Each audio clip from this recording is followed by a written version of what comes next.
ప్రభువైన యేసుక్రీస్తు నామములో మీకందరికీ శుభములు.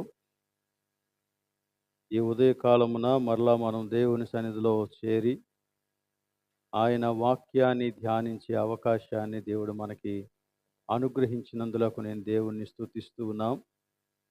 మనం ఒకరితో ఒకరు సహవాసం చేస్తూ, ఒకరిని ఒకరు బలపరుచుకుంటూ, దేవుని వాక్యాన్ని బట్టి ముందుకు సాగిపోవటానికి దేవుడు మనకిచ్చినటువంటి తరుణాలను మనం వ్యర్థపరచుకోకుండా వినియోగించుకుంటే అందులో ఉన్న ఆశీర్వాదాన్ని మనం అనుభవిస్తాం. తిమోతికి వ్రాసిన మొదటి పత్రిక ధ్యానాలు మనం చేస్తూ ఉన్నాం. ఈ తిమోతి పత్రిక మీరందరూ కూడా చదువుతున్నారని నేను నమ్ముతూ ఉన్నాను. దయచేసి తిమోతి పత్రికను చదువుతూ ఉండండి. అందులోని విషయాలను గ్రహించటానికి ప్రయత్నం చేయండి. ఎందుకంటే దేవుడు తన యొక్క మహోన్నతమైన ఉద్దేశ్యాలను తన వాక్యం ద్వారానే మనకి బయలుపరిచాడు. వాటిని తెలుసుకోవటం మన పని. వాటిని మనకు అర్థమయ్యేలాగా చేయటం దేవుని యొక్క పరిశుద్ధాత్మ పని. అసలు మనం తెలుసుకోవటానికే ఆసక్తిని చూపించకపోతే దేవుని యొక్క వాక్యంలోని దేవుని సత్యాలను మనం గ్రహించడం కష్టం. కాబట్టి ఈ వాక్యాన్ని, ఈ పత్రికను విశేషంగా చదువుతూ ఉండాలని నేను మిమ్మలను కోరుతూ ఉన్నాను. తిమోతి పత్రికలో మొదటి అధ్యాయాన్ని మనం ధ్యానం చేశాం. మరీ పూర్తిగా వచనం వెంబడి వచనం కాకపోయినా, ప్రతి పదాన్ని మనం అందులో నుంచి ధ్యానం చేయకపోయినా, అసలు విషయం ఏంటి అనే విషయాన్ని మనం దాన్ని గ్రహించటానికి ధ్యానం చేశాం. ఈ పత్రిక అంతా కూడా సంఘం యొక్క క్రమాన్ని గురించి మాట్లాడుతూ ఉంది. సంఘములో ఏం జరగాలి, ఎవరెవరు ఎటువంటి పాత్ర వహించాలి అనేటువంటి సంగతులను ఈ పత్రిక చాలా వివరంగా తెలియజేసింది. మొదటి అధ్యాయంలో అసలు సంఘంలో తలెత్తినటువంటి సమస్య ఏంటి, సంఘం యొక్క క్రమము లోపించబడటానికి కారణం ఏంటి అనే సంగతిని చాలా చక్కగా వివరించాడు.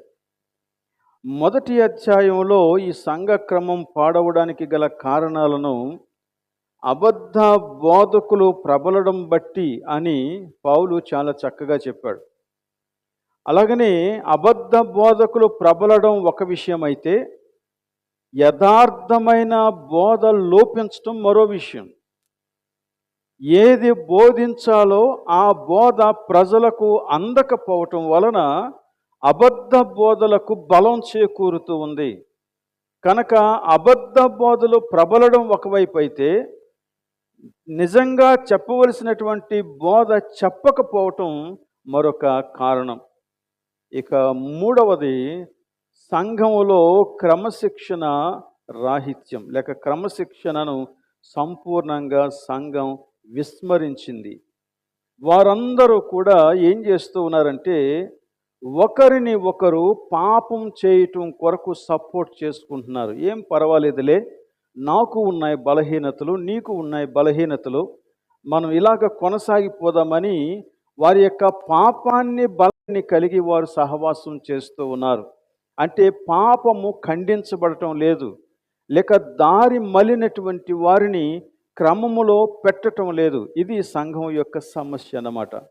ఈ సమస్యను గురించి మొదటి అధ్యాయంలో వివరించిన తరువాత ఇప్పుడు రెండవ అధ్యాయంలో అతి ప్రాముఖ్యమైనటువంటి మరో సంగతిని గురించి మాట్లాడుతూ ఉన్నాడు.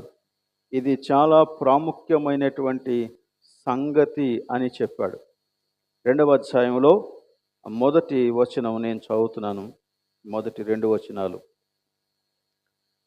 మనము అనగా సంఘములో ఉన్నటువంటి వారు, విశ్వాసులు, సంపూర్ణ భక్తియు మాన్యతయు కలిగి నెమ్మదిగాను సుఖముగాను బ్రతుకు నిమిత్తము అన్నిటికంటే ముఖ్యముగా మనుష్యులందరి కొరకును, రాజుల కొరకును, అధికారులందరి కొరకును విజ్ఞాపనములను, ప్రార్థనలను, యాచనలను, కృతజ్ఞతాస్తుతులను చేయవలనని హెచ్చరించుచున్నాను. పౌలు ఒక హెచ్చరిక చేస్తూ ఉన్నాడు. ఈ హెచ్చరిక ప్రార్థనను గూర్చినటువంటి హెచ్చరిక. ప్రార్థనను గూర్చినటువంటి హెచ్చరిక. ప్రార్థన క్రైస్తవ జీవితంలో ఎంత ప్రాముఖ్యమైందో మనకందరికీ తెలుసు. సో ప్రతి క్రైస్తవుడు కూడా ప్రార్థన చేస్తాడు. క్రైస్తవునికి ప్రార్థన యొక్క ప్రాముఖ్యత తెలుసు. ప్రార్థన అంటే చాలామందికి అవగాహన ఉండకపోవచ్చేమో కానీ ప్రార్థన మాత్రం అందరూ చేస్తూ ఉంటారు. అది చిన్నదో పెద్దదో, లేకపోతే అవసరానికి సంబంధించిందో, లేక ఇంక దేనికో మొత్తం మీద ప్రార్థన చేస్తారు. అసలు ప్రార్థనను గురించి మనం ఒక 5 విషయాలు తెలుసుకుంటే అసలు ప్రార్థన అంటే ఏంటో మనకు అర్థమవుతుంది. నేను ప్రార్థన గురించి వివరించను కానీ ఇక్కడ ఉన్నటువంటి సంగతులను అర్థం చేసుకోవటానికి అది కొంచెం ఉపయోగపడుతుందని నేను భావిస్తూ ఉన్నాను. ప్రార్థన చేసే ప్రతి వ్యక్తి కూడా మొట్టమొదట ఒక విషయం తెలుసుకోవాలి. అదేంటి అంటే దేవుడే సమస్తమునకు మూలం, ఆయనే ఆధారం, ఆయన సర్వాధికారి, ఆయన సెలవు లేకుండా ఏది జరగదు. కాబట్టి నువ్వు ప్రార్థన చేయదలిస్తే, నీ జీవితంలో ఏదైనా జరగాలని నువ్వు కోరుకుంటే, లేక నీ పరిస్థితులలో ఏదైనా మార్పు రావాలని నువ్వు కోరుకుంటే ఖచ్చితంగా ప్రభు యొక్క పాదాలు పట్టుకోకుండా నీకు పని జరగదు. గనక ప్రార్థన అంటే దేవుని గూర్చినటువంటి జ్ఞానము అని మొట్టమొదట మనం అర్థం చేసుకోవాలి. ఈ జ్ఞానం మనం ఆయన పాదాల దగ్గరికి నడిపిస్తుంది.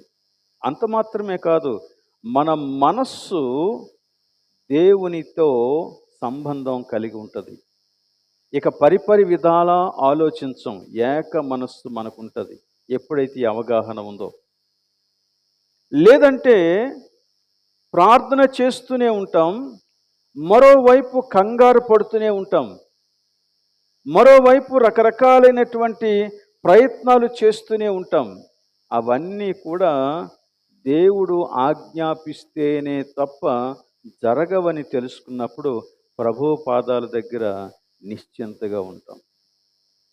ఓకే, రెండో విషయం, ప్రార్థనకు వచ్చే వ్యక్తి తెలుసుకోవాల్సింది ఏంటంటే ప్రార్థన అంటే అది కృతజ్ఞత. దేవునిని స్తుతించటం. నేను ఉనికిలో ఉన్నాను అంటే అది దేవుని యొక్క కృప. అసలు నేను అనే వ్యక్తి దేని గురించైనా నా గురించి ఆలోచన చేస్తున్నాను, నా పరిస్థితులను గురించి ఆలోచిస్తున్నాను, నా కుటుంబం గురించి ఆలోచిస్తున్నాను, నా చుట్టూ ఉన్న ప్రజలను గురించి ఆలోచిస్తున్నాను, నా సంఘం గురించి ఆలోచిస్తున్నాను అంటే అసలు మొట్టమొదట దేవుడే గనక వీటన్నిటినీ అనుగ్రహించకపోతే నువ్వు దేనిని గురించి ఆలోచించగలవు? నీవే లేకపోతే. గనక దేవుని కృప మీద సర్వలోకము ఆధారపడి జీవిస్తూ ఉంది. నేను కూడా దేవుని కృప మీదే ఆధారపడి జీవిస్తున్నాను. కాబట్టి ప్రార్థన అంటే అది దేవునికి మనం చెల్లించేటువంటి హృదయపూర్వకమైనటువంటి కృతజ్ఞత. కృతజ్ఞత దేవునితో మన సంబంధాన్ని పటిష్టపరుస్తుంది. కృతజ్ఞతే గనక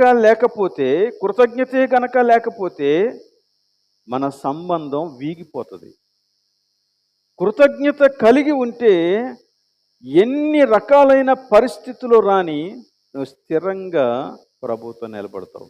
ఈవెన్ మనుషులతోనైనా అంతే. ఎవరి పట్లనైనా నీకు కృతజ్ఞత ఉంటే ఆ వ్యక్తిని నువ్వు ఎన్ని పరిస్థితుల మధ్య అయినా సపోర్ట్ చేస్తావు. నీకు కృతజ్ఞత లేదా, ప్రతి చిన్న అభ్యంతరం నీకు పెద్ద అగాధాన్ని సృష్టిస్తుంది. ఈవెన్ భార్య భర్తల మధ్య కూడా కృతజ్ఞత అనేది చాలా ఇంపార్టెంట్. సో ప్రార్థనలో కృతజ్ఞత చాలా అవసరం. ఓకే, ప్రార్థన అంటే దేవుని మీద ఆధారపడడం. దేవుడే నాకు శరణ్యం, ఆయనే శరణం. ఆయన తప్ప నా యొక్క జీవితాన్ని బాగు చేయగలిగినటువంటి వ్యక్తి లేడు. దేవుడే నాకు ఆధారం అని ప్రభువు మీద సంపూర్ణంగా ఆనుకోవటాన్ని నేర్పిస్తుంది. ఎవరు ప్రభువు మీద నిజంగా ఆధారపడగలరు అంటే, ఎవరైతే నేను బలహీనుడను, నా జీవితాన్ని నేను నడిపించుకోలేను, నాకు దేవుని సహాయం లేకుండా నేనేమి చేయలేనని తన బలహీనతను గుర్తిస్తాడో వాడు మాత్రమే దేవుని మీద ఆధారపడతాడు. నేను నిలబడగలను, నాకు జ్ఞానం ఉంది, నాకు డబ్బు ఉంది, నాకు ప్రజలు ఉన్నారు, నాకు ఆస్తి ఉంది, నాకు అధికారం ఉంది అనుకున్నవాడు దేవుని మీద ఆధారపడలేడు. కనుక ప్రార్థన దేవుని మీద ఆధారపడుట వారి యొక్క లక్షణం. అది ప్రార్థన అంటే దేవునికి లోబడుట. ప్రార్థన అంటే దేవునికి లోబడుట అనగా దేవుని యొక్క చిత్తానికి విధేయత చూపుట, అది ప్రార్థన. చాలామందికి ప్రార్థనను గురించి ఉన్నటువంటి అవగాహన ఏంటంటే, నేను అనుకున్నవి దేవుని దగ్గర సాధించుకోవటం, అది ప్రార్థన గురించి వారుకున్న అవగాహన. కానీ అది కాదు. ప్రార్థన గురించి సరైన అవగాహన ఏంటంటే, దేవుని చిత్తానికి నేను లోబడటం నేర్చుకోవటమే ప్రార్థన. యేసుక్రీస్తు యొక్క ప్రార్థన దీనికి ఒక మంచి మాదిరి. ఆయన గెత్సెమనే వనంలో ప్రార్థన చేసినప్పుడు ఏమని ప్రార్థన చేశాడు? నీకు ఇష్టమైతే ఈ గిన్నె తొలగించు, అయినను నా ఇష్టం కాదు, నీ ఇష్టమే సిద్ధించాలా, నీ ఇష్టమే సిద్ధించాలా. That is prayer. Prayer is surrender. So ప్రార్థన అనేది లోబడుట, దేవుని చిత్తానికి సంపూర్ణంగా విధేయత చూపిస్తుంది. ప్రార్థన అనేది ఐదో విషయం, దేవునిని మహిమపరచుట. దేవుణ్ణి మహిమపరచుట. నేనెప్పుడైతే ప్రభు యొక్క పాదాల దగ్గరకు వస్తూ ఉన్నానో, ఆయన భీకరమైనటువంటి రీతిగా నేను చూస్తున్నాను, ఆయనను మహిమపరుస్తున్నాను. ఆయనే అన్నిటికంటే హెచ్చైన వాడిగా నేను ఘనపరుస్తూ ఉన్నాను ఆయన్ని. సో ప్రార్థన అంటే మహిమపరచుట, దేవుణ్ణి మహిమపరచుట. ఒక విశ్వాసకి అత్యున్నతమైన సంతోషం దొరికేది ఎక్కడ, ఎప్పుడు అంటే దేవుని నామము మహిమపరచబడినప్పుడు. అది అత్యున్నతమైనటువంటి సంతోషం విశ్వాసికి. విశ్వాసి కాని వాడికి అది అర్థం కాదు. కానీ విశ్వాసి ఎప్పుడైతే దేవుని యొక్క నామము మహిమపరచబడుతూ ఉందో, ఎప్పుడైతే దేవుని యొక్క నామాన్ని ప్రజలు కీర్తిస్తూ ఉన్నారో, ఎప్పుడైతే దేవుని యొక్క నామాన్ని బట్టి అందరూ కూడా దేవుణ్ణి ఆరాధిస్తూ ఉన్నారో, అప్పుడు అతని యొక్క హృదయం గొప్ప సంతోషంతో నింపబడుతుంది అన్నమాట. సో ప్రార్థన దేవుని మహిమపరచడం. సో ఇవి ప్రార్థన గురించి మనం తెలుసుకోవలసినటువంటి కొన్ని విషయాలు. సాధారణంగా వీటిని గురించి మనం ఆలోచించాం. ప్రార్థన అనగానే మన అవసరాలు ప్రభు సన్నిధికి తీసుకొచ్చి చెప్పేయటమే. కానీ ఇటువంటి యాటిట్యూడే కనుక ఉంటే నీ ప్రార్థన చాలా బలమైన కార్యాలు చేస్తుంది, గొప్ప ప్రభావాన్ని నీ జీవితంలోనూ చూస్తావు. ఈ ప్రార్థనా ప్రభావం ఏంటో కూడా మనం తెలుసుకుంటాం. ఆ ప్రభావం మనల్ని కదిలిస్తుంది, మన జీవితాల్లో గొప్ప మార్పును తీసుకొస్తుంది, మన పరిస్థితుల్లో మార్పును తీసుకొస్తుంది. ఈ ప్రార్థన చాలా అవసరమైనది. ఎంతోమంది గొప్ప గొప్ప దైవజనులు what is the secret of your success అని అడిగితే ఒకటే చెప్పారు, prayer. It is nothing but prayer. ప్రార్థన గనక ఈ ప్రార్థన చాలా అవసరమైంది. ఇక్కడ చూడండి 2వ అధ్యాయంలో 1వ వచనం, అన్నిటికంటే ముఖ్యముగా మీరు ప్రార్థన చేయండి. సంఘములో అతి ప్రాముఖ్యమైనటువంటి ఒక సంగతిని గురించి మాట్లాడుతున్నాడు. ఏంటది? ప్రార్థన. ప్రార్థనలు అఫ్‌కోర్స్ 2 రకాలుగా ఉంటాయి. ఒకటి వ్యక్తిగతమైంది. ఇంకొకటేమో విజ్ఞాపన. అంటే మన కోసం మనం ప్రార్థన చేసుకోవటం ఒకటైతే, ఇతరుల కోసం మనం చేసేటువంటి ప్రార్థనని విజ్ఞాపన అంటాం. ఇతరుల పక్షంగా మన దేవుని ఎదుట ప్రార్థన చేయటం. ఇక్కడ పర్టిక్యులర్‌గా చెప్పినటువంటి ప్రార్థన రెండవ కోవకు చెందినటువంటి ప్రార్థన. మనుష్యులందరి కోసం ప్రార్థన చేయండి. మనుష్యులందరి కోసం విజ్ఞాపన చేయండి. ఈ మనుష్యులందరూ అని చెప్పినప్పుడు అందులో రాజులు ఉన్నారు, అధికారులు కూడా ఉన్నారు. ఈ ప్రార్థనను గురించి రకరకాలైనటువంటి మాటలు వినియోగించాడు. విజ్ఞాపనలు, ప్రార్థనలు, యాచనలు, కృతజ్ఞతాస్తుతులు చేయండి అని హెచ్చరిస్తూ ఉన్నాను అని మాట్లాడు. ఈ ప్రార్థన గురించి మనం ఆలోచించాలి. మనుష్యులందరి కోసం చేసేటువంటి ప్రార్థన ఏంటి? అలానే రాజుల కొరకు ప్రార్థన చేయటం అంటే ఏంటి? అధికారుల కోసం ప్రార్థన చేయుట అంటే ఏంటి? ఈ వచనాలు చాలామంది వాడుకుంటారు కానీ దానిని వేరు రీతిలుగా వాడుకుంటారు. This is not for a publicity. ఇది అందరికీ తెలియజేయటం కొరకు కాదు, లేక it is not to gain the favour of the Kings, the rulers. ఏదో అధికారుల యొక్క, రాజుల యొక్క మన్నన మనం పొందుకోవటానికి కూడా కాదు, లేదా ఇంకేదో బెనిఫిట్ని ఆశించి కూడా కాదు రాజుల కోసం ప్రార్థన చేయడం, అధికారుల కోసం ప్రార్థన చేయడం.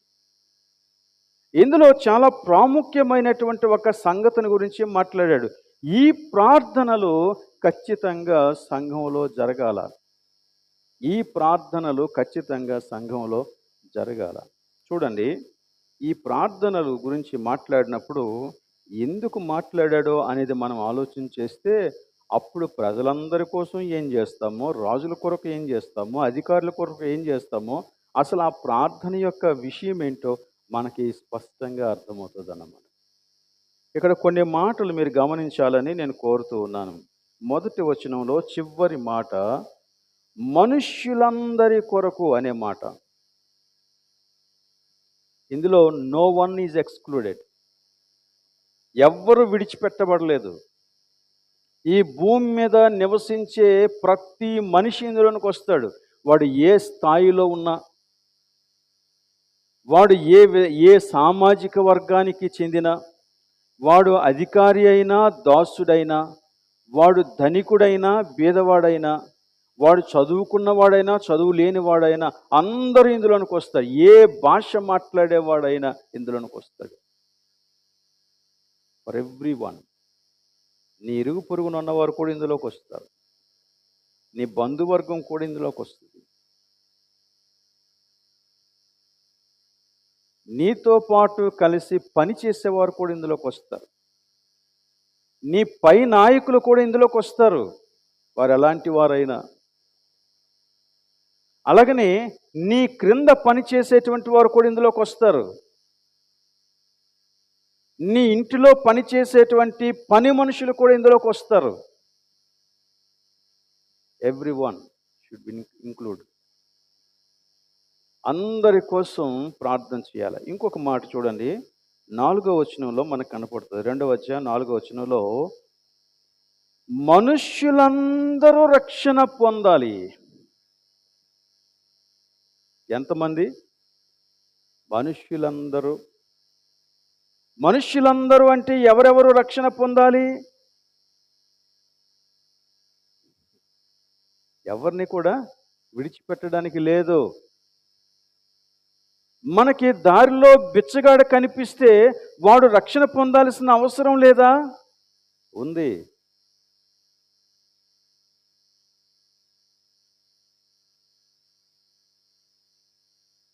ఎవ్రీవన్, ఇందాక మనం చెప్పుకున్నట్టు ప్రతి వ్యక్తి అందులోనికి వస్తాడు. మనుష్యులందరి కొరకు అందుకే ప్రార్థన చేయాలి. ఇంకొక మాట కూడా ఇక్కడ మనం చూస్తాం. చూడండి 6వ వచనంలో. ఈయన అంటే ఎవరు? యేసుక్రీస్తు. యేసుక్రీస్తుని గురించి మాట్లాడుతున్నాడు. ఈయన అందరి కొరకు విమోచన క్రయధనముగా తన్ను తానే సమర్పించుకొనెను. యేసుక్రీస్తు ఎవరి కోసం చనిపోయాడు? అందరి కోసం, అందరి విమోచన కోసం. Not even one should be excluded. ఒక్క వ్యక్తి కూడా విడిచిపెట్టబడడానికి లేదు. ఇలాంటి ప్రార్థన గురించి దేవుని యొక్క వాక్యం మాట్లాడుతాం. సంఘంలో జరగాల్సిన ప్రార్థన. అంటే ఈ ప్రార్థన గురించి మనం ఆలోచన చేస్తే, ఈ ప్రార్థన ఇతరుల కోసం చేసేటువంటి ప్రార్థనే గాని ఇది సౌవార్తిక ప్రార్థన, లేక సువార్త దృక్పథం కలిగినటువంటి ప్రార్థన, ఇతరుల యొక్క రక్షణను గూర్చినటువంటి ఆశ కలిగినటువంటి ప్రార్థన ఇది. బహుశా మనం ఇంతవరకు వారి ఉద్యోగాల కోసం, వారి బాధల కోసం, వారి కష్టాల కోసం, వారి ఆర్థిక ఇబ్బందుల కోసం, వారి అనారోగ్యాల కోసం, వారి పెళ్ళిళ్ళ కోసం, వారి యొక్క ఆస్తుల కోసం, వారి యొక్క గొడవల కోసం ప్రార్థించి ఉండొచ్చు. బట్ ఇక్కడ చెప్పేటువంటి ప్రార్థన చూడండి, దేని కొరకంట? వారి రక్షణ కొరకు. ఎందుకు వారి రక్షణ కొరకు మనం ప్రార్థన చేయాలి అంటే, యేసుక్రీస్తు వారి కోసం చనిపోయాడు. నా రక్షణ కోసం యేసుక్రీస్తు చనిపోయాడని విశ్వసిస్తున్నావు కదా, నీ రక్షణ కోసం మరణించిన వ్యక్తే వారి రక్షణ కోసం కూడా మరణించాడు. కాబట్టి నీతో ఈక్వల్గా ఆ వ్యక్తి కూడా ఆశీర్వదించబడాలి రక్షణ విషయంలో. నువ్వెవ్వరిని కూడా అండర్మైన్ చేయటానికి కుదరదు. ఎవరిని తక్కువగా చూడటానికి కుదరదు. ఏ ఒక్కరిని కూడా వీడి రక్షణకి పనికిరాడు అని చెప్పటానికి వీల్లేదు.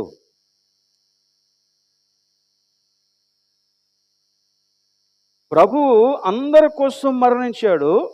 అంతేకాదు ఆయన కోరిక కూడా అదే. 4వ వచనంలో మనం ఇందాక చదివాం కదా, ఆయన మనుష్యులందరూ రక్షణ పొంది సత్యమును గూర్చిన అనుభవ జ్ఞానము గలవారై ఉండవలనని ఏం చేస్తున్నాడంట? ఇచ్చయించుచు ఉన్నాడు. అంటే కోరిక కలిగి ఉన్నాడు. దేవుని కోరిక ఇది, దేవుని యొక్క ఆశ, దేవుని ఆశ ఇది. దేవుని ఆశ తీర్చేటువంటి ప్రార్థన సంఘం కలిగి ఉండాలని దేవుడు కోరుతున్నాడు. దేవుని యొక్క శిలువ మరణం వ్యర్థం చేయకూడని ప్రార్థన సంఘంలో ఉండాలని దేవుడు కోరుతున్నాడు. సౌవార్తిక దృక్పథం కలిగినటువంటి ప్రార్థన ఇది. సంఘాన్ని గురించి మనం అర్థం చేసుకోవాల్సినటువంటి విషయాలలో ఇది చాలా ప్రధానమైనటువంటి విషయం. అందుకనే పౌలు రాస్తూ ఏమన్నాడంటే, అన్నిటికంటే ముఖ్యముగా the highest priority of the church should be prayer for salvation of every one. అందరి యొక్క రక్షణ కోసం ప్రార్థన చేయటం సంఘానికి ప్రభువు అప్పగించినటువంటి అతి గొప్ప బాధ్యత, గొప్ప ప్రధానమైనటువంటి బాధ్యత, ప్రాధాన్యతతో కూడుకున్నటువంటి బాధ్యత. దీన్ని విస్మరించడానికి లేదు. మిగిలినవన్నీ మీరు చేయండి, కానీ వాటన్నిటికంటే పైన ఇది ఉండాలి, సౌవార్తిక ప్రార్థన. అసలు సౌవార్తిక ప్రార్థన భారం ఎవరికి ఉంటుంది? సౌవార్తిక దృక్పథం కలిగిన వ్యక్తులకే ఉంటుంది. అంటే రక్షింపబడిన వ్యక్తులలోనే ఆ సౌవార్తిక భారం జనిస్తుంది. ఆ నలుగురు కుష్ఠరోగులు వెళ్ళి వారికి కావలసినంత తీసుకొని భుజించి కడుపు నిండిన తర్వాత మనము ఈ వార్త వాళ్ళకి చెప్పకపోతే మనం గొప్ప పాపము చేసిన వారం అయిపోతాం.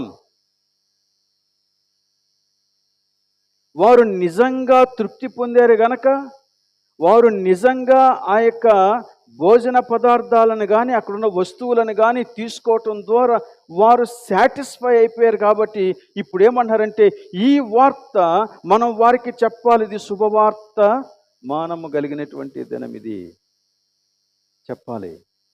చెప్పకపోతే మనం నశించిపోతాం.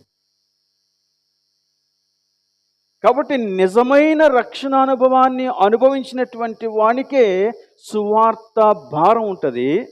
సువార్త భారంతో నిండుకున్నటువంటి జనులే సువార్త గురించినటువంటి ప్రార్థన చెయ్యగలరు. మిగిలిన వారికి ఇట్ ఈస్ ద బోర్డమ్, వారికి విసుగు, వారు చేయలేరు, వారు చేయలేరు. కనుక ఇక్కడ సంఘాన్ని గురించి ఇంత ఒక ప్రధానమైనటువంటి విషయాన్ని గురించి మాట్లాడుతూ ఉన్నాడు. చూడండి, మత్తయి సువార్తలో ఇందాక మనం చదివినటువంటి వాక్య భాగంలో యేసుక్రీస్తు నేను నా సంఘాన్ని స్థాపిస్తాను అని చెప్పినప్పుడే ఇదే సంగతిని గురించి మాట్లాడాడు. 16వ అధ్యాయం 18వ వచనం, నీవు పేతురువు తర్వాత ఈ బండ మీద నా సంఘమును కట్టుదును, పాతాళలోక ద్వారములు దాని ఎదుట నిలువనేరవు. ఈ మాట అందరూ చెప్పండి. ఈ బండ మీద నా సంఘము కట్టుదును, పాతాళలోక ద్వారములు దాని ఎదుట నిలువనేరవు. ఇది సంఘానికి దేవుడు నిశ్చయించినటువంటి విషయం. నేను నా సంఘాన్ని కడతా, యేసుక్రీస్తు మాట్లాడుతున్నాడు. నేను నా సంఘాన్ని కట్టినప్పుడు ఆ సంఘం ఎలా ఉండాలని కడుతున్నానో తెలుసా? పాతాళ లోకము యొక్క ద్వారాలు నిలవకూడదు. అంటే అర్థం ఏంటి? సాతాను చెరపట్టినటువంటి వారు ఆ బంధకాలలో నుంచి బయటకు వచ్చేయాల, అలాగా తీసుకురాగలిగినటువంటి సంఘాలని నేను కడతానని యేసుక్రీస్తు మాట్లాడాడు అన్నమాట. సంఘము అంటే ఏదో నలుగురు ఆదివారం పూట వచ్చేస్తున్నాం, ప్రార్థన చేస్తున్నాం, కానుకలు ఇచ్చేస్తున్నాం, వెళ్ళిపోతున్నాం, దేవుడు నన్ను దీవించాడా లేదా అని తర్వాత బేరేజ్ వేసుకొని ఈ సంఘానికి వెళ్ళాలా వద్దా అని ఆలోచన చేస్తాం. That's not the issue. దేవుడు సంఘాన్ని స్థాపిస్తాను, సంఘాన్ని కడతాను అని చెప్పినప్పుడు ఆ మొట్టమొదటి మాటలోనే ఏమని చెప్పాడంటే సౌవార్తిక సంఘం నేను కడతాను. సంఘం యొక్క ఉద్దేశ్యము సువార్త. సంఘము సువార్తలోనే ఉండాలి, నిలవాల. సువార్త దర్శనం లేని లేక సువార్త దృక్పథం లేని సంఘం ఉండినా ఒకటే, ఊడినా ఒకటే. నిజమండి, అది ఇట్స్ ట్రూ.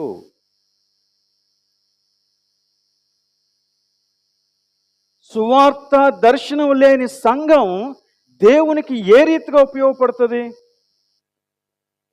ఏ రీతిగానూ ఉపయోగపడుతుంది.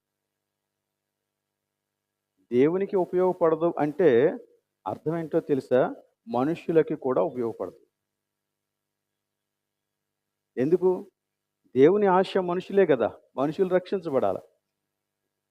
దేవుని ఆశ మనుషులు రక్షించబట్టయితే ఆ దేవునికి ఉపయోగపడినటువంటి సంఘం మనుషులకి ఏం ఉపయోగపడుతుంది? అలాగనే మనుషులకు ఉపయోగపడిన సంఘం దేవునికి ఉపయోగపడదు. రెండు కూడా. కనుక సౌవార్తిక దర్శనం, సౌవార్తిక దృక్పథం కలిగినటువంటి సంఘాలు భూమి మీద స్థాపించబడాలన్నది దేవుని యొక్క ఉద్దేశ్యం. యేసుక్రీస్తు సంఘాన్ని గురించి చెప్పినటువంటి మొట్టమొదటి మాటలోనే ఆ సౌవార్తిక దృక్పథాన్ని గురించి మాట్లాడాడు. సంఘం కదం తొక్కుతూ ఉంటే ఏమండి, పాతాళ లోక ద్వారాలు తెరువబడి అందులో చెరపట్టబడినటువంటి ఆత్మలన్నీ కూడా బయటకు రావాలా, విడుదల పొందాలా. ఇది దేవుని యొక్క చిత్తం, ఇది దేవుని యొక్క ఉద్దేశం. ఈ దేవుని యొక్క ఉద్దేశాన్ని విస్మరిస్తే అది సంఘమని అనిపించుకోదు. అందుచేతనే ఈ పత్రిక అంతా మనం చదివితే మనకి కొన్ని విషయాలు అర్థమవుతాయి.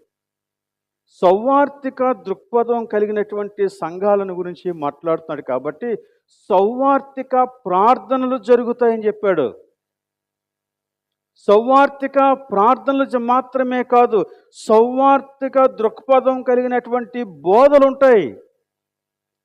సౌవార్తిక బోధలు మాత్రమే కాదు, సౌవార్తిక దృక్పథం కలిగినటువంటి నాయకత్వం ఉంటుంది. దీని తర్వాత నాయకత్వం గురించి మాట్లాడాడు. సౌవార్తిక నాయకత్వం మాత్రమే కాదు, సౌవార్తిక సహవాసం ఉంటుంది. మనం కలిసినప్పుడు ఆత్మల రక్షణ కోసం మాట్లాడుకుంటాం, నశించిపోయే వారి యొక్క పరిస్థితులను గురించి మాట్లాడుకుంటాం, మనం ఒకరితో ఒకరు కలిసి ప్రార్థన చేస్తాం. Do you have a prayer partner to pray with you? నీ యొక్క జీవితంలో నీతో కలిసి ప్రార్థన చేయటానికి నీకొక ప్రార్థన భాగస్వామి ఉన్నాడా?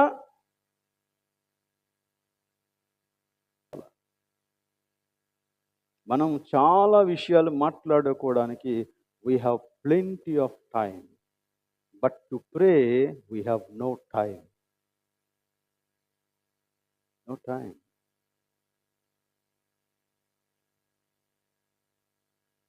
ఈ ఆధునిక యుగంలో సాంకేతిక పరిజ్ఞానం బాగా అభివృద్ధి చెందుతూ ఉన్నటువంటి తరుణంలో నువ్వు ఎక్కడ ఉన్నా ఇంకొక వ్యక్తితో ప్రార్థన చేయొచ్చు కలిసి. మనమిద్దరం కలుసుకొని ఒక దగ్గరికి రావాలి, వాడు ఎంత దూరం ప్రయాణం చేయాలి, నేను ఎంత దూరం ప్రయాణం చేయాలి, మాకిద్దరికి టైం కుదరాలి అనుకోవాల్సిన పని లేదు. Even you can pray on phone, online. కానీ ఫోన్లో ప్రార్థన చేసేటప్పుడు ఉన్నటువంటి ఇంకొక శోధన ఏంటంటే, అవతల వ్యక్తి ప్రార్థన చేస్తూ ఉంటాడు, అవతల వ్యక్తి ఏదో పని చేసుకుంటూ ఉంటాడు. దే డోంట్, అంటే వారు ఒకరితో ఒకరు ఏకీభవించరు. అలా వద్దు. ఒకవేళ దూరంగా ఉండి ఆన్లైన్లో నువ్వు ప్రార్థన చేస్తూ ఉన్నా ఎవరో చూడడం లేదు కదా అని అది నువ్వు నిద్రపోవటానికో, భోజనం చేయటానికో, లేకపోతే బట్టలు ఉతుక్కోవటానికో, వంట చేసుకోవడానికో టైం కాదది. It is time for prayer. You should have a partner to pray with you. ఖచ్చితంగా దేవుని మహాకృపను బట్టి దేవుడు అలాంటి ప్రార్థన భాగస్వాములను నాకు అనుగ్రహించాడు. అందుని బట్టి నేను దేవుని స్తుతిస్తున్నాను. ఉండాల మనలో ప్రతి ఒక్కరికి కూడా ఒక ప్రార్థన భాగస్వామి, కనీసం ఒక్కడు ఉండాలి, కనీసం ఒక వ్యక్తి. అప్పుడే ఇలాంటి సౌవార్తిక ప్రార్థనలు సాధ్యమవుతాయి. అలానే సంఘం గనక సౌవార్తిక దృక్పథం కలిగినటువంటి సంఘం అయితే ప్రతి కార్యక్రమము సౌవార్తిక దృక్పథంతోనే ఏర్పాటు చేయబడుతుంది. అది కూడా మనం గ్రహించాలి. సౌవార్తిక కార్యక్రమాలు జరుగుతాయి. సౌవార్తిక దృక్పథం కలిగినటువంటి సంఘాలలో సౌవార్తిక విధానాలు ఉంటాయి. సౌవార్తిక దృక్పథం కలిగినటువంటి సంఘాలలో సౌవార్తిక ప్రయాణాలను చేపడతాం మనం. సౌవార్తిక దృక్పథం కలిగినటువంటి సంఘాలలో సౌవార్తిక కుటుంబాలు ఏర్పడతాయి. ప్రతి కుటుంబము ఒక మిషనరీ కుటుంబంలాగా ఉంటుంది. నువ్వు ఎక్కడుంటే అక్కడ. సౌవార్తిక దృక్పథం కలిగినటువంటి సంఘములో సౌవార్తిక దృక్పథం కలిగినటువంటి జీవిత విధానం ఉంటుంది. ఆ విధానం గురించి ఈ 2వ అధ్యాయంలోనే తర్వాత మాట్లాడాడు. అది కూడా మనం తర్వాత చూద్దాం. But you understand, evangelism is the first priority of the church of Christ. క్రీస్తు సంఘం యొక్క మొదటి ప్రాధాన్యత సువార్తీకరణే. సువార్తీకరణ. సో రైట్, ఇప్పుడు రాజుల కొరకు ప్రార్థన చేస్తున్నావు. ఎందుకు? ఎందుకు? వారు రక్షించబడాలి. That's the first priority. వారు రక్షించబడాలి అంటే ఏం చేయాలి? ప్రార్థన చేయాలి. అలాగనే వారి దగ్గరకు వెళ్ళి మనం రాజీ మాటలు మాట్లాడకూడదు.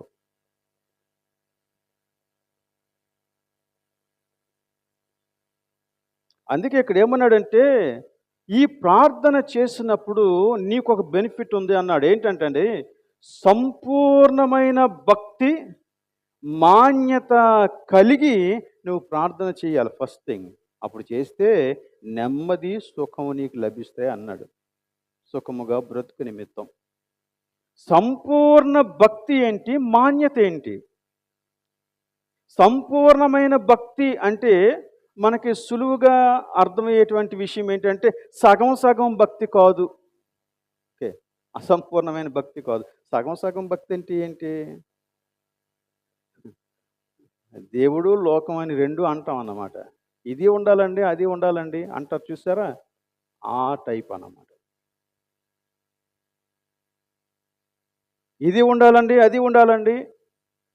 అవునా?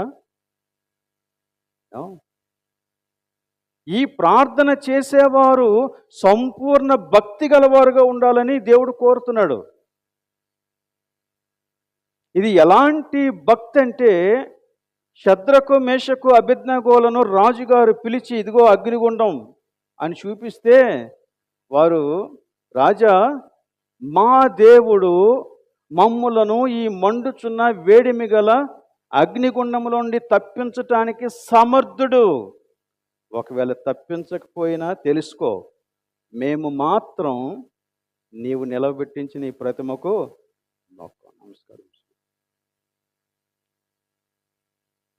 చెప్పగలరా? మీ రాజుల దగ్గరికి, మీ అధికారుల దగ్గరికి మీరు వెళ్ళి వెన్ యు ఆర్ టెస్టెడ్, నీకు పరీక్ష ఎదురైనప్పుడు, నీకు శోధన ఎదురైనప్పుడు, కెన్ యూ టెల్ ఇట్? నేను నశిస్తే నశిస్తానంటే ఈ ఈ శద్రకు మేషకు అబేద్నెగోలు అగ్నిగుండంలోంచి తప్పించబడతారో లేదో వారికి ఏమి తెలియదు. వారు రెండూ చెప్పేశారు. ఆయన సమర్థుడు, తప్పించకపోయినా ఏం పర్వాలేదు, నేను కాలిపోవటానికి కూడా సిద్ధంగా ఉన్నాం. కాలిపోవటానికి కూడా సిద్ధంగా ఉన్నాం. కానీ తెలుసుకో, మా దేవుడు జీవము కలిగినటువంటి వాడు. మేము సేవించే దేవుడు ఎవరో మాకు తెలుసు. సో రాజా, నీకు ఈ విషయంలో ప్రత్యుత్తరం చెప్పవలనన్న చింత మాకు లేదు. Can you stand? నీ ఉద్యోగంలో, నీ ఇరుగు పొరుగు వారి ఎదుట, నీ అధికారుల ఎదుట, నేను నశిస్తే నశిస్తాను, నేను మాత్రం రాజీ పడను. సంపూర్ణ భక్తి, సంపూర్ణ భక్తి. యోసేపులాగా నిలబడేవారు. పాపము ఎదుటికి వచ్చి ఛాలెంజ్ చేస్తూ ఉంటే పిరికివాడిలాగా పారిపోయాడు. పరిశుద్ధతను కాపాడుకోవడానికి అతనికి ప్రతిఫలంగా జైలు ఎదురైంది. కానీ ఏం చింతపడలేదు. దేవుని ఎదుట ఉన్నాడు. ఇలాంటి వారు మనకి బైబిల్లో చాలామంది కనపడతారు. ఈవెన్ ఎంతోమంది చరిత్రలో ఇలా ప్రాణాలకు తెగించినటువంటి వారు ఉన్నారు. రాజీ పడని జీవితం, భక్తి, రాజీ పడని భక్తి, సంపూర్ణమైన భక్తి, మాన్యత కలిగి. మాన్యత అంటే అర్థం ఏంటి? ఒక గౌరవప్రదమైనటువంటి జీవితం నీకు ఉండాలి.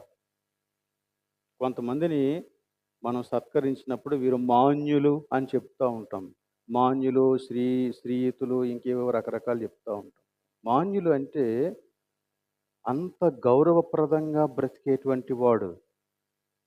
వాడి యొక్క ప్రవర్తన కానీ, వాడి మాటలు కానీ, వాడి సంబంధాలు కానీ, వాడి విధానాలు కానీ ఎంతో గౌరవంగా ఉంటాయి. గౌరవప్రదమైనటువంటి జీవితాన్ని జీవించేవారు ఇలాంటి ప్రార్థన చేస్తారు. వారు ఖచ్చితంగా రాజీ పడరు పాపంతో. లోకస్తులందరితో పాటు అక్రమార్జన షేర్ చేసుకోరు. అన్యాయపు సంపాదన షేర్ చేసుకోరు. తనకు రాకూడని దానికోసం ఆశపడరు.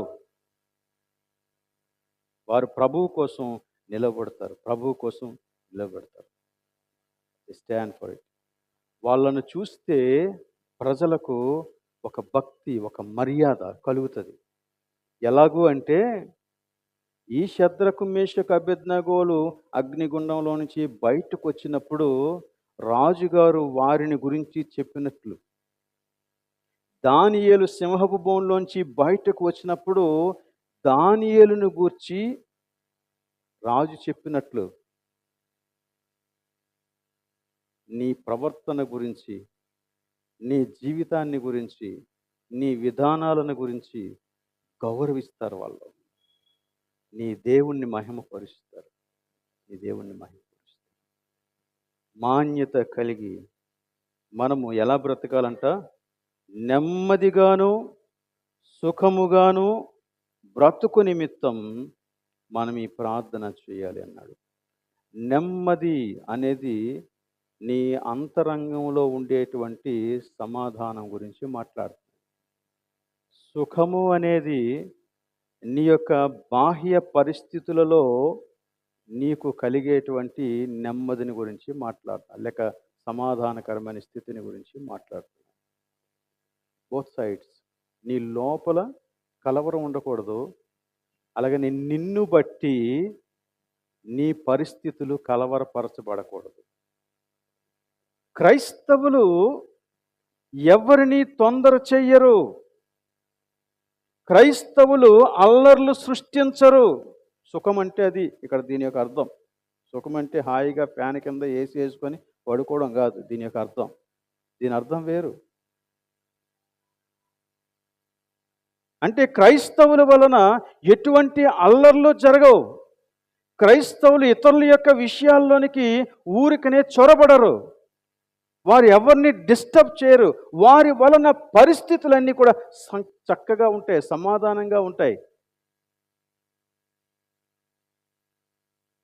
ఈ తెస్సలోనికీయులకు పత్రిక రాస్తూ ఉన్నప్పుడు పౌలు ఈ విషయాన్ని గురించే వారిని హెచ్చరించాల్సి వచ్చింది. చూడండి, తెస్సలోనికీయులు రాసినటువంటి మొదటి పత్రికలో 4వ అధ్యాయంలో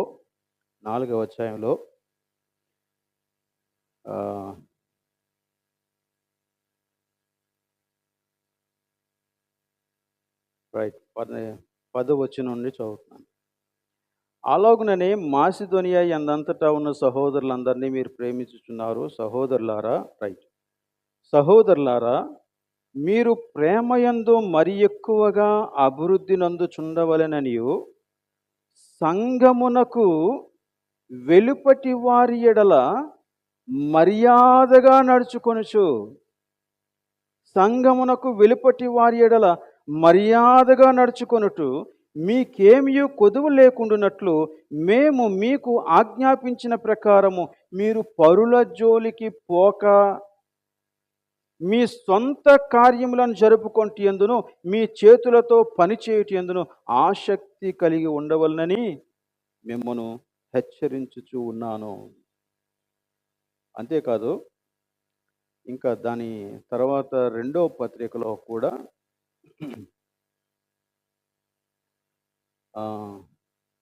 ఇలాంటి విషయమే రాశాడు. చూడండి, 11వ వచనం, 3వ అధ్యాయం 11వ వచనం, 3వ అధ్యాయం 11వ వచనం. అఫ్కోర్స్ 10వ వచనం నేను చదువుతున్నాను. మరియు మేము మీ యొద్ద ఉన్నప్పుడు ఎవడైనను పనిచేయ నొల్లని ఎడల వాడు భోజనము చేయకూడదని మీకు ఆజ్ఞాపించితిమి గదా. మీలో కొందరు ఏ పనియు చేయక పరుల జోలికి పోవుచు అక్రమముగా నడుచుకొనుచున్నారని వినుచూ ఉన్నాము.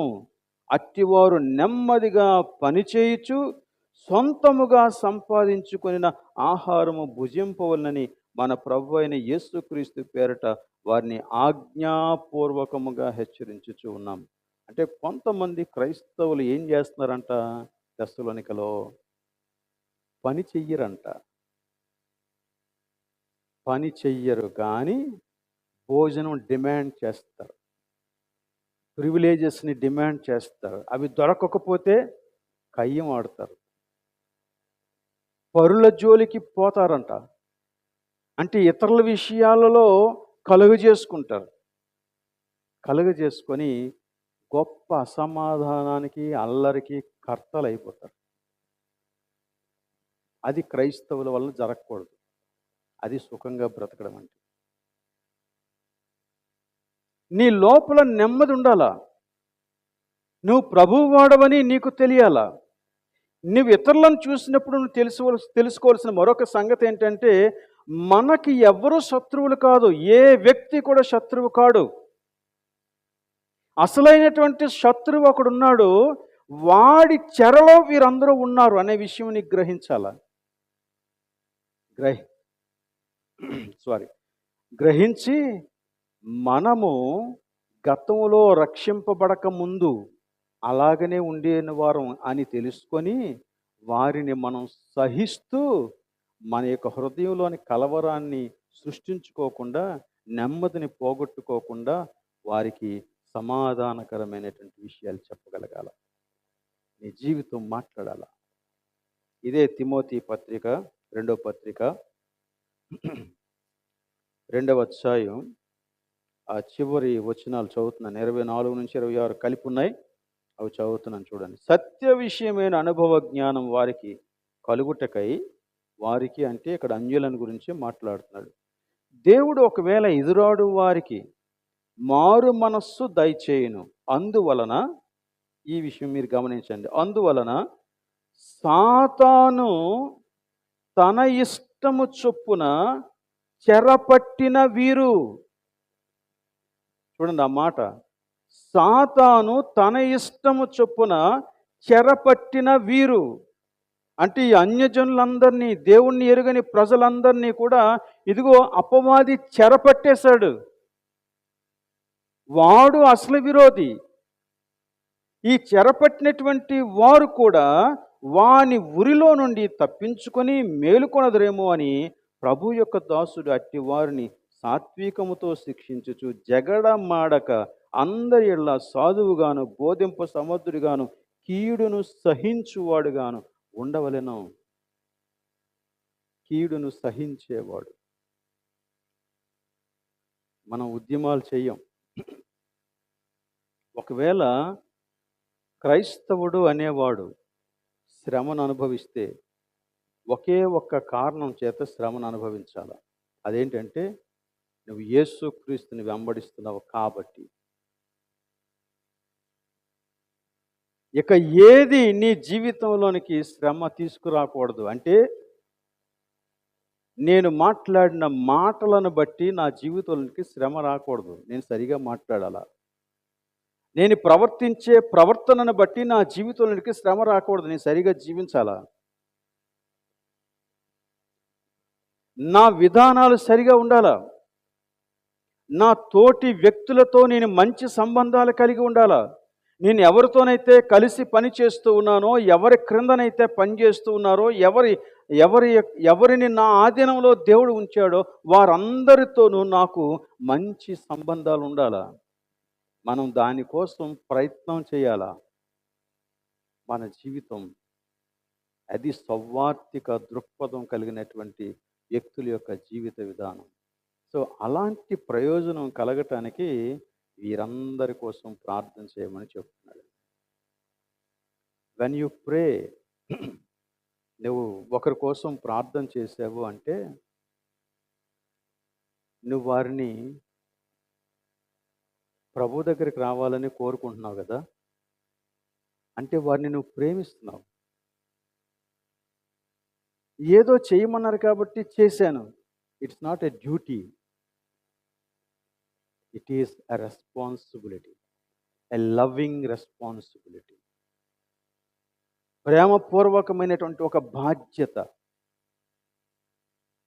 అప్పుడు మనం మన అధికారులను అర్థం చేసుకుంటాం, మన క్రింద పనిచేసే వారిని అర్థం చేసుకుంటాం, మనతో కలిసి పనిచేస్తున్న వారిని కూడా అర్థం చేసుకుంటాం, మన ఇరుగు పొరుగు వారిని అర్థం చేసుకుంటాం, మన ఇంట్లో పనిచేస్తున్న వారిని అర్థం చేసుకుంటాం. ప్రతి వ్యక్తిని కూడా అర్థం చేసుకొని వారికి ఏదో ఒక రీతిగా సహాయం చేయటానికి ప్రయత్నం చేస్తాం. దీనికోసమే ప్రభువు సిలువనెక్కాడు అని చెప్పాడు. కాబట్టి నువ్వు ప్రార్థన చేయాలా. నువ్వు ప్రార్థన చేసినప్పుడు నువ్వు దేవుని యొక్క కోటలోనికి వస్తున్నావు. దేవుని ప్రణాళికతో ఏకీభవించి దేవునికి జత పనివాడవు అవుతున్నావు. You are doing a noble work. ఒక ఉన్నతమైనటువంటి పనిని నువ్వు చేస్తున్నావు. చూడండి, దీని గురించి ఇంకొక 2 మాటలు నేను మీకు చెప్పేసి ముగించేస్తాను. మూడవ వచనం. ఇది మంచిదియు మన రక్షకుడగు దేవుని దృష్టికి అనుకూలమునై ఉన్నది. అనుకూలం అనే మాట ప్లీజింగ్, అంటే దేవునికి సంతోషాన్ని కలిగించేది. ఇది మంచిది. ఇలాంటి ప్రార్థన మంచిది. ఇలాంటి ప్రార్థన దేవునికి ఇష్టమైన ప్రార్థన. దేవునికి స్తుతియాగం ఇది. దేవుణ్ణి సంతోషపెట్టే ప్రార్థన ఇది. ప్రభువా, ఆ వ్యక్తిని తన యొక్క పాపం నుంచి, అపవాది యొక్క చెరలో నుంచి విడిపించుమని ప్రేమతో చేసేటువంటి ప్రార్థన దేవునికి ఇష్టమైంది. నువ్వు ప్రేమతో ఆ వ్యక్తి కోసం ప్రార్థన చేస్తే ఆ వ్యక్తి దగ్గర యథార్థమైన మంచి జీవితాన్ని జీవిస్తావు. ఓకే, తర్వాత ఇంకా ఏమంటున్నాడు? 5వ వచనం. దేవుడొక్కడే, దేవునికి నీ నరులకును మధ్యవర్తియు ఒక్కడే, ఆయన క్రీస్తేసను నరుడు. అంటే మనిషికి ఒకే ఒక్క మార్గం ఉంది రక్షించబడటానికి.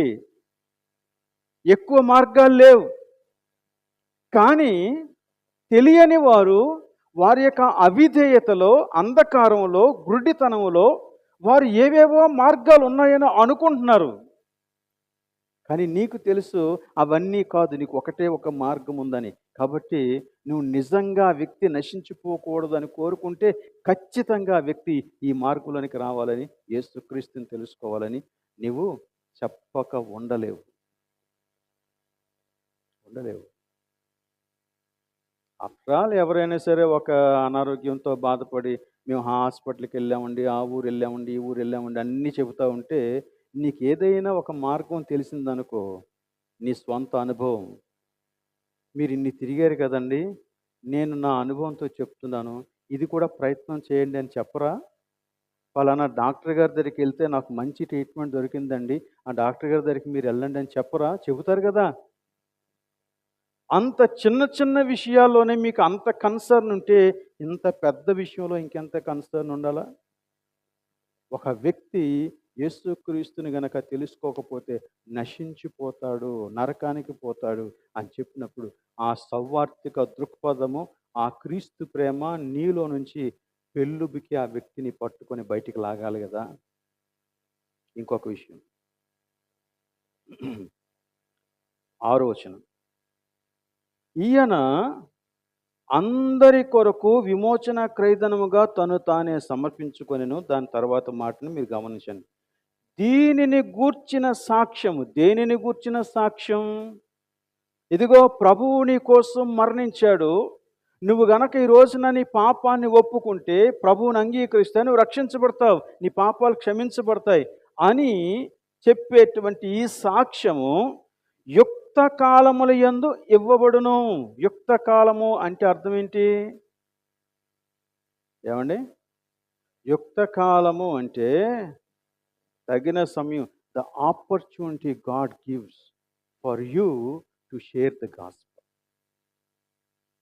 నువ్వు సువార్తను ప్రకటించటానికి దేవుడు నీకు అనువైనటువంటి ఒక సమయాన్ని ఇస్తాడు. అది యుక్త కాలం, అదే యుక్త కాలం, అదే సరైన సమయం.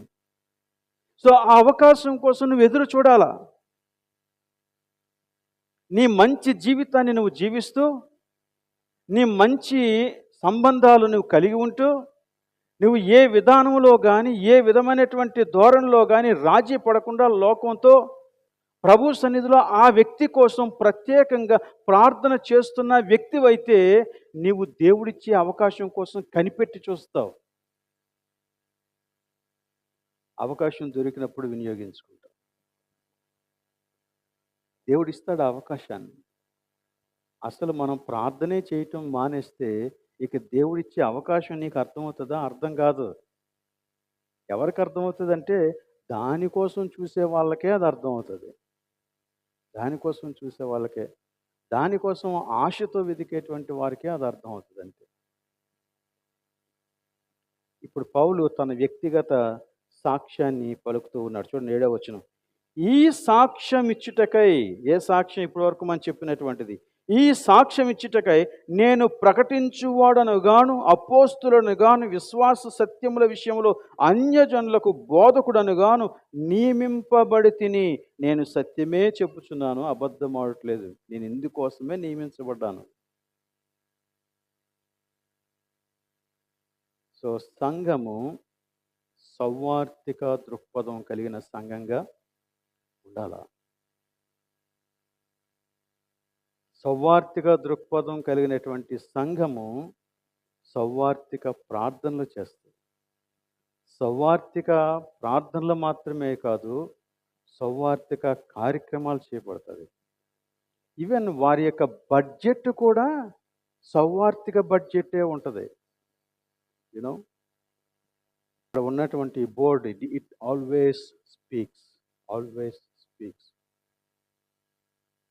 దాని హెడ్డింగ్, ప్రధానమైన వాటికి ప్రాధాన్యతనివ్వండి అని క్రిందన దేవుని రాజ్యం గురించి మాట్లాడాడు.